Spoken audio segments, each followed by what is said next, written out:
Salut à tous et bienvenue sur Fin de Podcast. Je suis Ben et je serai votre hôte tout le long de cette aventure. Fondateur de Fin, agence cocktail et spiritueux Rhône-Alpine, j'interviens auprès des professionnels pour de la formation, de l'événementiel, du recrutement, de la communication ou encore de la photo, de la vidéo et du montage. Avec Fin de Podcast, je pars à la rencontre de tous les acteurs à connaître de cet univers que je côtoie depuis près de 20 ans. Qu'ils soient bartenders, producteurs de spiritueux, blogueurs, influenceurs, et que cela soit en balade, dans un bureau ou dans un champ de vigne, Fin de Podcast retrace le parcours de ces personnes bien souvent atypiques et créatives. Je ne vous en dis pas plus et vous laisse découvrir notre nouvel invité. Bienvenue dans ce nouvel épisode de Fin de Podcast. Aujourd'hui, c'est direction Marcelaz-Albanais, petit village d'un peu moins de 2000 habitants situé à 15 minutes d'Annecy. C'est là-bas que je vais retrouver Aline Vera qui me fait le plaisir d'avoir accepté de répondre à mes questions. Elle nous parlera de son parcours, de la création de ses limonades, de sa rencontre avec Manu qui avait déjà créé la brasserie, de leur volonté de créer des spiritueux et aussi de leur process de fabrication. Je ne vous en dis pas plus, bonne écoute. Salut Aline, comment vas-tu ?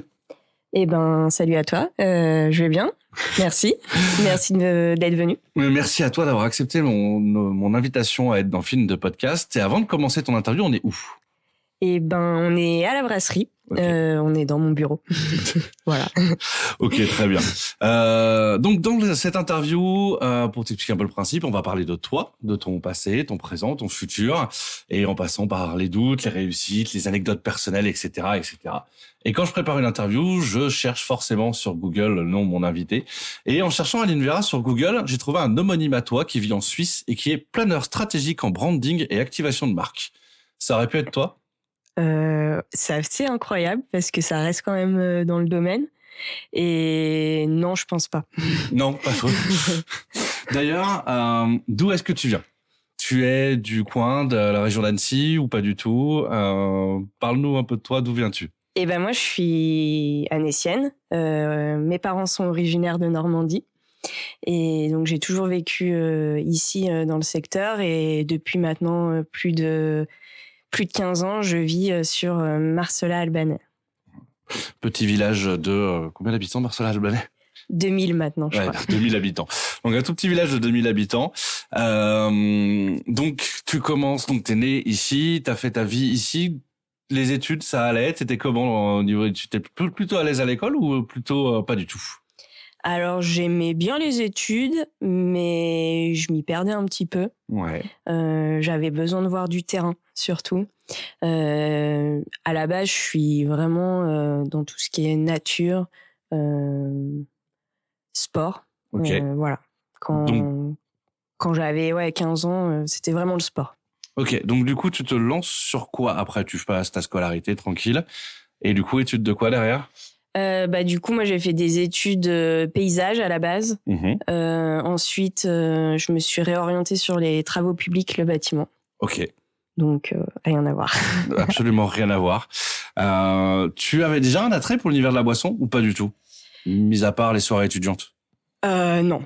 Honnêtement, pas d'attrait pour la boisson. Je veux dire que c'est un peu comme tout le monde. Ça fait maintenant à peu près une dizaine d'années qu'on commence à connaître l'univers de la boisson vraiment.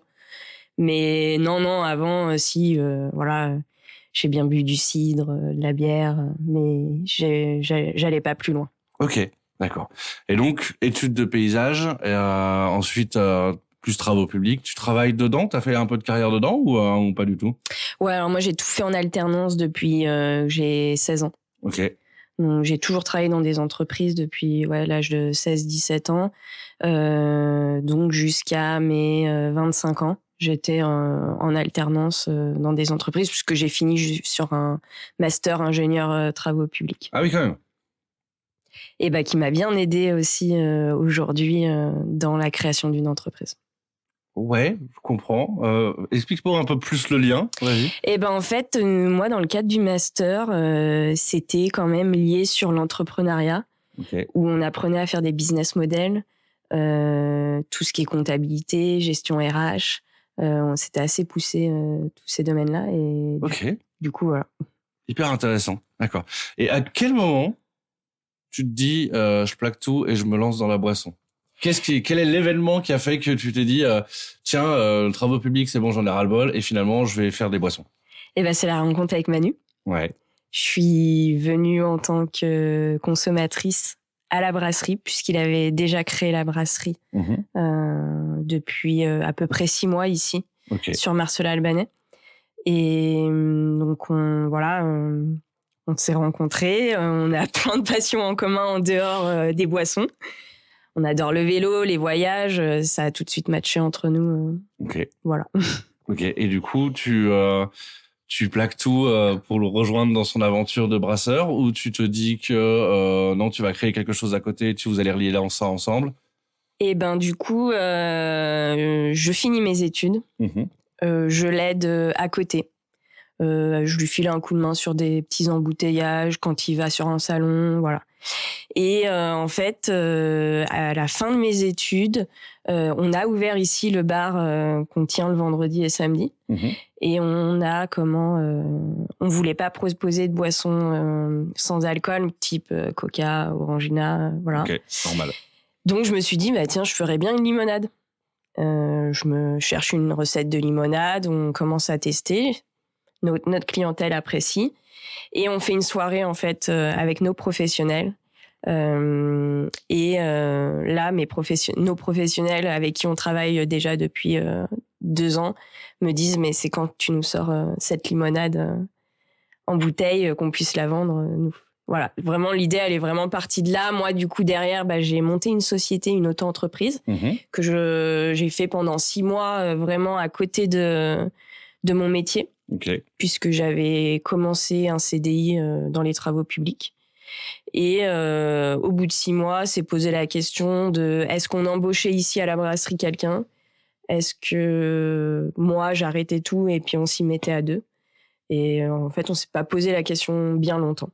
Ok. Voilà. Donc c'est pour ça que sur les limonades et les autres produits sans alcool, c'était à la base les limonades d'Aline. Ou c'était, comment ça s'appelait? Ouais, ça s'appelait la limonade d'Aline. J'avais créé ma propre marque de limonade qui maintenant a été absorbée par la brasserie Vera, puisque en fait la petite histoire c'est que pendant 1 an, moi j'avais mon auto-entreprise, Manu avait sa SARL et on s'est donné 1 an pour voir si on pouvait travailler ensemble, si on avait du travail pour 2, enfin vraiment de voir si voilà. Oui, c'était une année test. Une année test, ouais, vraiment. Ok, donc derrière, tu développes la limonade, enfin vous développez la limonade tous les deux, avec l'embouteillage, etc. Je crois qu'après, il y a un autre produit qui est sorti en sans alcool. Alors en fait, j'ai la limonade au citron. Derrière, j'ai tout de suite sorti une limonade à la menthe et une limonade au houblon. Ok. Voilà. Et l'année d'après, j'ai sorti du thé glacé. Ok. Qui marche très bien maintenant. Le thé glacé qui est très bon, que j'utilise dans certains de mes cocktails, qui est très très bon. Forcément, ça m'amène à d'autres questions. En te lançant dans l'univers de la bière avec Manu, t'as découvert tout un univers parce que du coup, tu connaissais pas du tout. Ça a été quoi tes plus grandes surprises? Déjà, dans l'univers de la bière, c'est vrai que ce que j'ai vraiment apprécié, c'est cette complexité. Les 1000 choses qu'on peut faire, en fait. Les recettes, elles sont infinies. On fait en changeant rien qu'un céréal ou un houblon, on peut modifier une recette. C'est comme un cuisinier, moi, je trouve. Ah bah exactement. C'est un peu comme de la cuisine, mais de la cuisine à grosse quantité. Ouais. En hectolitres. Mais on peut en faire en petite quantité aussi. C'est assez intéressant.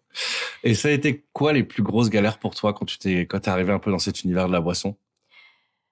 Est-ce que c'était les questions d'hygiène pour l'embouteillage, ou de fourniture de produits pour la limonade ou Alors, moi, quand je suis arrivée, Manu, ça faisait déjà quand même 3 ans que son entreprise était lancée, donc j'ai la chance, c'est que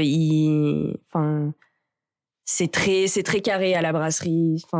Il y a pas de surprise. Au niveau, par exemple, si on parle d'hygiène,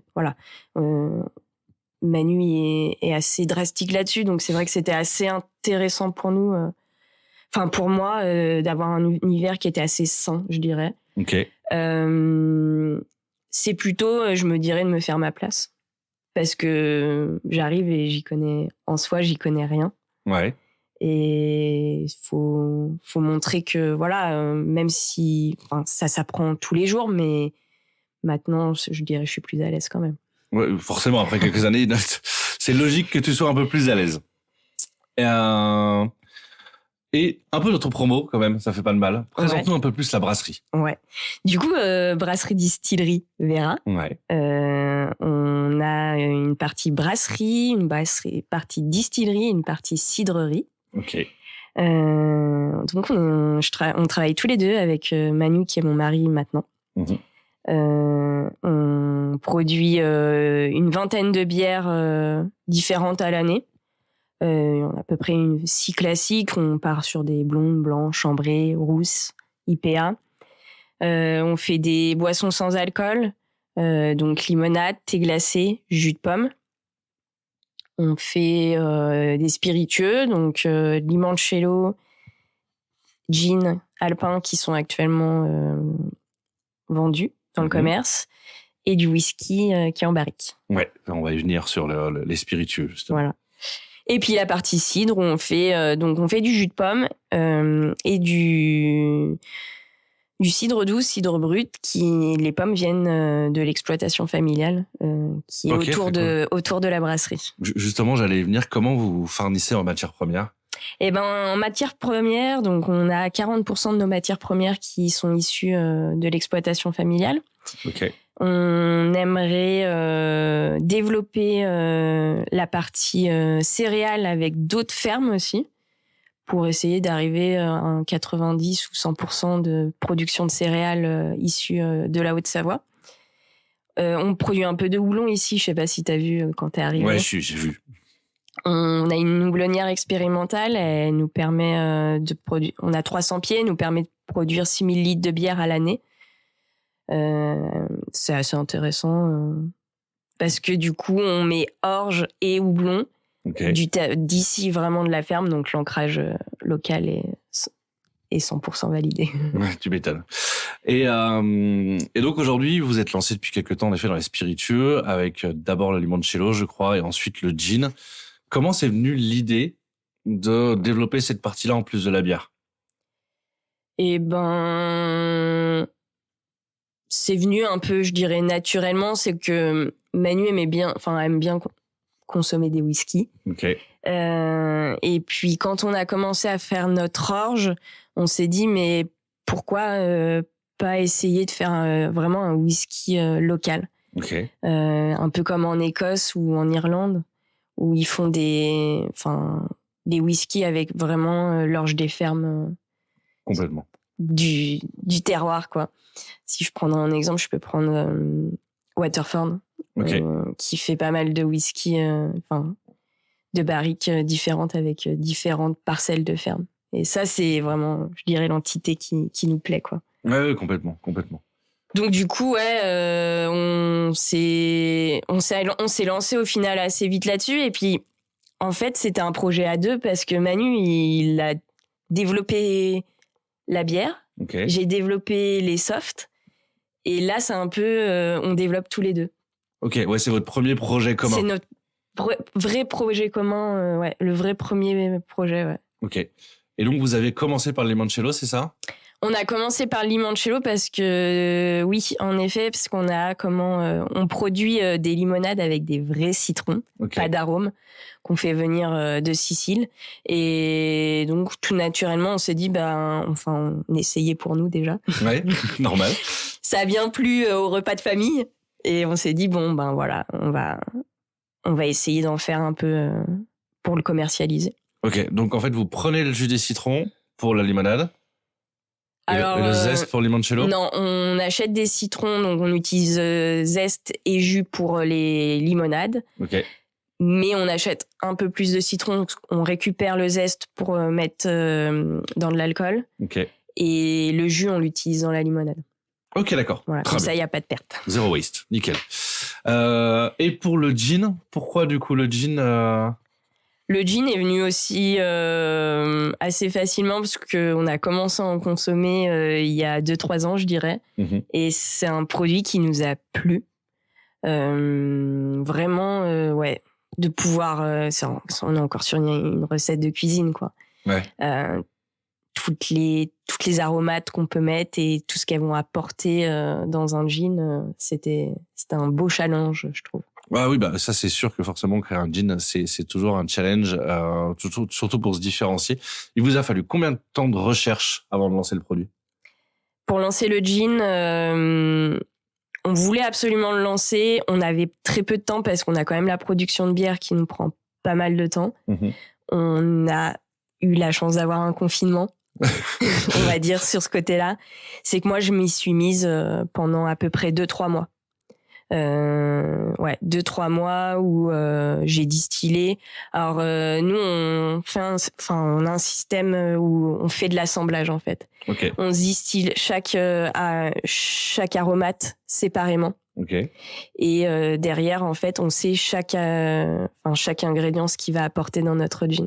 Ok. Donc ça c'est un process de fabrication qui est quand même vachement plus long. Oui. Mais ça c'est un parti pris. C'est un parti pris parce que moi aujourd'hui, je sais vraiment, voilà, tout ce que les ingrédients, pourquoi ces ingrédients sont dans mon gin. Ok. Et du coup, pareil pour vous fournir, c'est que des ingrédients locaux? Non, on utilise aussi des ingrédients en France. Ok. Voire un peu en Europe aussi, ça dépend ce qu'on utilise. Mais du coup, on aimerait bien à plus long terme pouvoir faire une petite plantation à côté de la brasserie. De genévrier.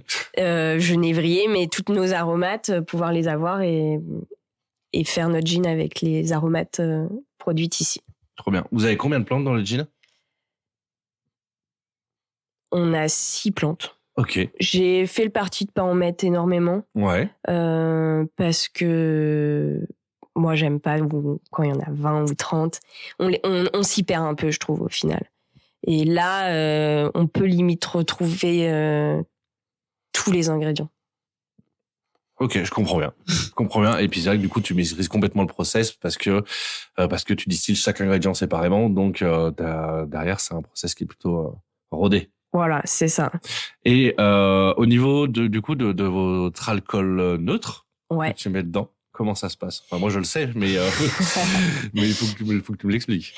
Alors nous, on produit notre alcool. Ok. Comme pour le whisky déjà à la base, on utilise l'orge de la ferme.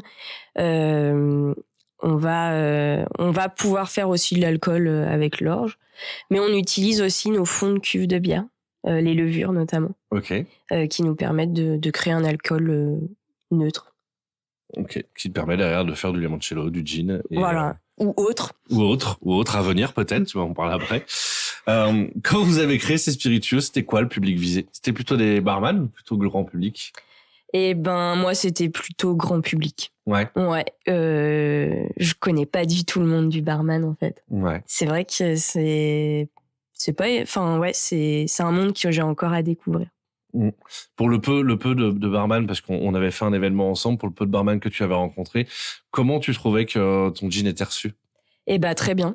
C'était un bon moment qu'on a passé. Ouais. C'était une belle surprise du coup de partir à la rencontre un peu de bartenders et de voir un peu leurs avis. Ça change quoi, parce que nous on est beaucoup dans la production, donc on voit pas non plus énormément de personnes dans le métier et j'ai eu des très bons retours, donc j'étais assez contente de ça. Ouais, tu m'étonnes. Et aujourd'hui, avec l'essor énorme du gin en France, comment vous arrivez un peu à faire la différence, à vous différencier, à trouver une clientèle? Parce qu'aujourd'hui, du gin, je pense qu'il y a une distillerie de gin qui ouvre par semaine en France. Les rayons des supermarchés en débordent, même s'il y a de tout type de qualité, je ne juge pas. Chacun voit midi à sa porte, mais c'est vrai que des gins, on commence à en avoir un sacré paquet. Comment vous faites pour vous différencier du coup? Nous... on est producteur. Ok. Moi, je me différencie sur le fait que j'ai vraiment des alambics. Je suis vraiment distillateur. Je fais pas juste de l'infusion dans de l'alcool. Et c'est ça que j'essaie de me démarquer par rapport à ça. Parce qu'en vrai, aujourd'hui, tout le monde peut faire du gin.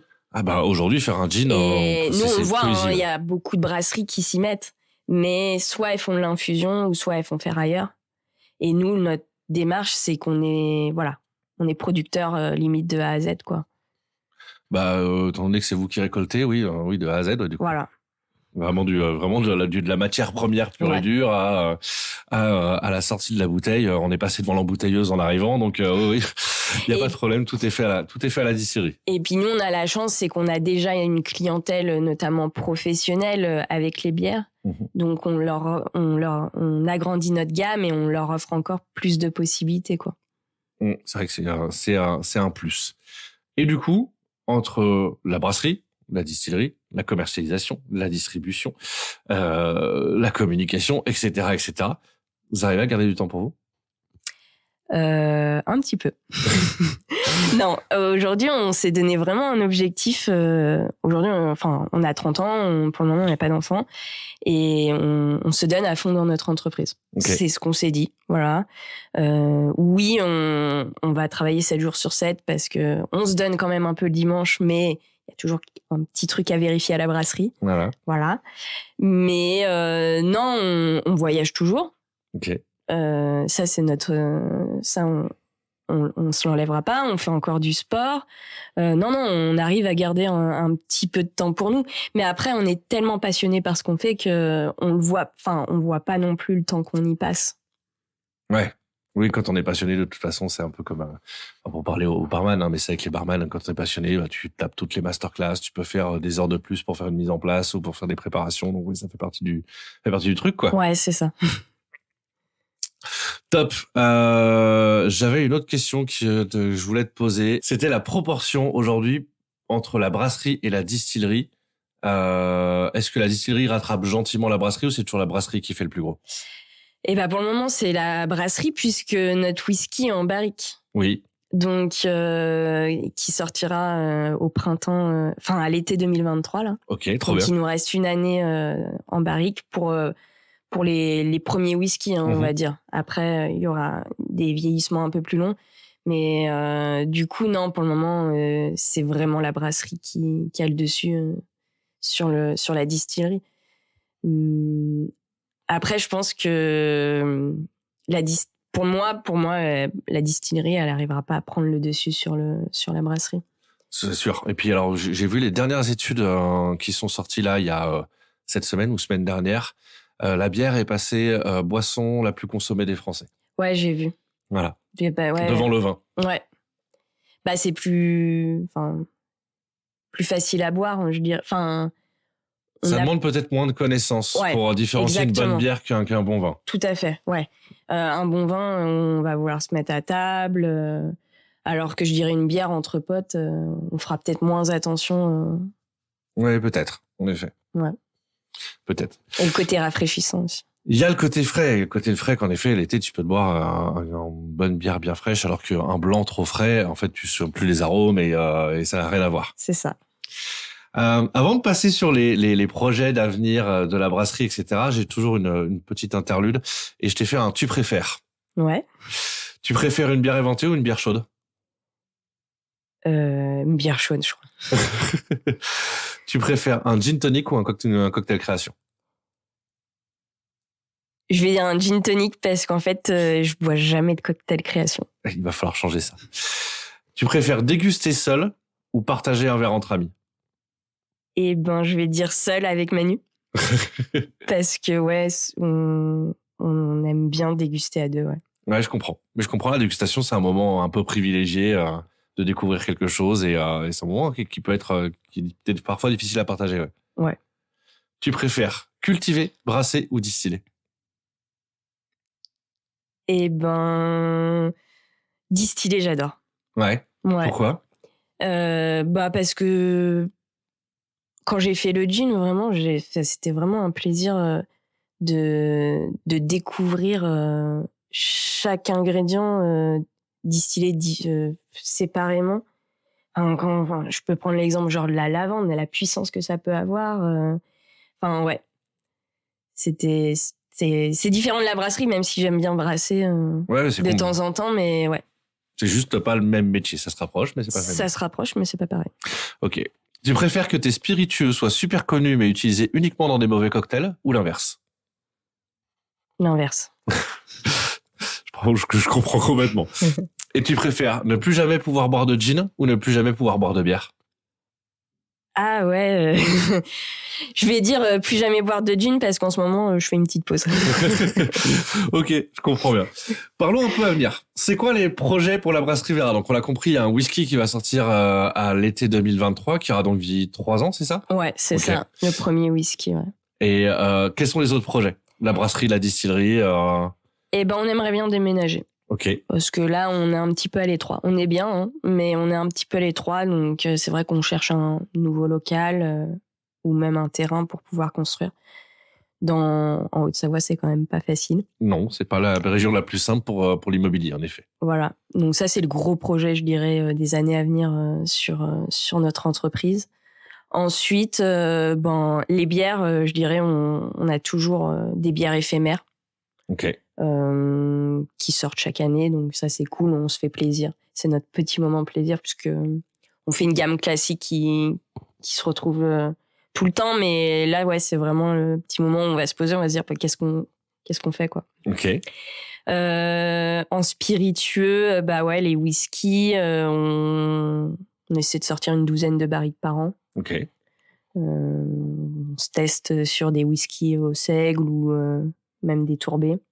Des tourbés? Ouais. Comment tu fais du tourbé en Haute-Savoie? Alors, c'est juste sur celui-là où on achètera du malt tourbé. Ok, d'accord. Parce que, ouais, non, on peut pas. Oui, bah non, on n'a Voilà. pas ce qu'il faut en termes de plantes ici pour faire ça. Ouais, on n'a pas de tourbe, en fait. Ouais, c'est ça. Exactement. Et on aimerait, après, on va pas se développer beaucoup en spiritueux. Ouais, pas de volonté de faire une vodka ou quelque chose dans ce genre-là ou Pour le moment, non. Peut-être un petit élixir, voilà, de plantes. Type élixir des Pères Chartreux, mais Voilà. mais élixir de la brasserie Vera, quoi. Exactement, ouais. Non, peut-être ça, ouais.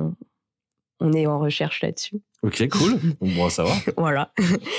Et d'autres projets, si, après, voilà, il y en a. Enfin, c'est vrai que nous, on a peut-être 10 000 projets, quoi. Ok. Pas de volonté d'aller dans le sans alcool? Sans alcool, j'allais en venir. En fait, on aimerait bien faire du tonic Ok. dans notre gamme.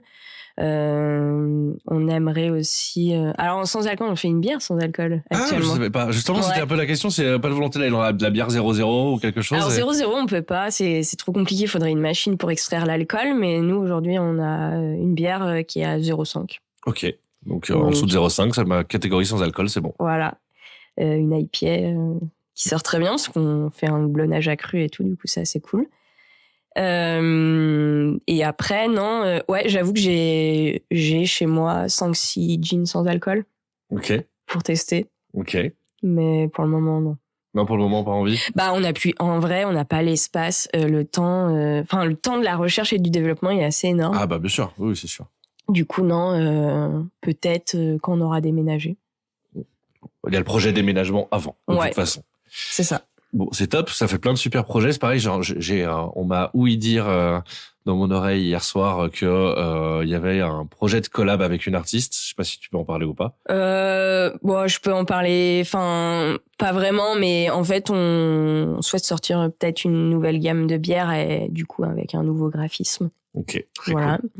Et en collab aussi, on va sortir un petit beer pilate.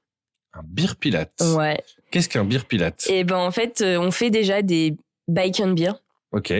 Et en gros, les gens, ils font un tour de vélo. Et là, ils font une séance de pilates à la brasserie. Ok, et après, ils viennent boire une bière et faire une petite visite. Ok, d'abord, tu soignes le corps et ensuite, tu bois de la bière. Ouais. Très bien.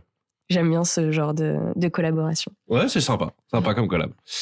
Et vous deux, personnellement, je veux dire toi, mais Manu aussi, c'est quoi vos envies pour la suite? Vous voyez où dans 5, 10 ans? Toujours la brasserie distillerie. Je suppose que quand on commence à faire du whisky, on a envie qu'il aille au moins jusqu'à ses 12 ans. Donc, il y a quand même un peu de marge. Mais c'est quoi les projets un peu d'avenir? Nous, c'est, je vais encore le redire, mais c'est de déménager. Ouais. C'est vraiment notre prochain projet. dans 5 à 10 ans, quoi. Ok. Et c'est d'avoir peut-être 1 ou 2 employés avec nous. Pour se libérer du temps, ouais. Pour se libérer du temps, pouvoir faire des podcasts, voilà, pouvoir répondre aux demandes qu'on a, en fait. Aujourd'hui, on est limité parce qu'on fait plus de la production que de la rencontre avec des professionnels ou quoi. Mais non, c'est toujours d'être là. Bon, à côté de ça, nous, on est en train de construire une maison. Donc, très bien, tout va bien. Voilà. Au niveau, d'ailleurs, ça me fait penser, niveau distribution, comment, s'il y a des auditeurs qui peuvent se fournir, comment ils font, où ils vous trouvent? Uniquement dans des circuits pro, des circuits courts, Eh ben, un peu partout. Alors, pour les pros, ils me contactent directement, moi. Ok. Généralement, c'est moi qui fais la distribution. Après, sur Annecy, on est aussi bien chez des cavistes que des restaurateurs, des bars, ou même ici en direct à la brasserie dans notre magasin, notre bar boutique. Ok, top. Et l'interview va toucher à sa fin. Ouais. Merci beaucoup. Avant qu'on se quitte, 2 choses. La première, fais un peu d'autopromo aussi pour tes réseaux sociaux pour qu'on puisse te retrouver. Dis-nous où tu es, Facebook, Instagram, je crois, d'autres réseaux sociaux. Ouais, vous pouvez me retrouver sur Facebook, Instagram, LinkedIn. Ok. Depuis pas longtemps. Mais du coup, vous tapez Brasserie Vera et puis je mets plein de petites stories pour découvrir l'univers de notre entreprise. Top, parfait. Et une dernière question avant de te laisser. Quel prochain invité tu aimerais écouter dans Fin de Podcast? Bonne question. Pour changer, ça pourrait être peut-être un consommateur. C'est une super idée. J'y avais pas du tout pensé. C'est vrai que je pars à la rencontre que de barman, producteur ou acteur, mais un consommateur, ça pourrait être chouette de voir comment il voit l'univers du bar. Ouais, les cocktails et tout. Je vais me pencher là-dessus. Merci beaucoup pour le conseil. J'aime beaucoup. De rien. Et merci aussi beaucoup pour cette interview. C'était top. J'ai appris plein de trucs, même si j'en savais déjà pas mal. Et c'est surtout que les auditeurs vont apprendre plein de choses. Et moi, je mettrai tous les liens de vos réseaux sociaux dans le descriptif de l'épisode. Et voilà. Merci beaucoup. Merci à toi. C'était vraiment un plaisir. À bientôt. À Ciao. bientôt. Salut. C'est ainsi que se termine mon interview avec Aline. Comme vous l'avez entendu, plein de beaux projets encore à venir. Et pour avoir mis juste le nez sur leur whisky tourbé, je peux vous assurer que ça promet de belles dégustations. N'hésitez pas à les retrouver sur tous les réseaux sociaux en lien dans le descriptif de l'épisode et à foncer découvrir leurs produits. Moi, je vous dis à dans 2 semaines pour le prochain épisode de Fin de Podcast. Merci à tous d'avoir suivi cet épisode de Fin. Vous pouvez retrouver Fin sur toutes les plateformes de podcast et aussi sur Instagram, LinkedIn et Facebook. Si vous avez aimé ce que vous avez écouté, n'hésitez pas à mettre 5 étoiles et partager autour de vous. Et si vous souhaitez parler de votre projet, de votre bar ou de votre marque, contactez-moi sur benoît@finspiritueux.com. Merci à tous.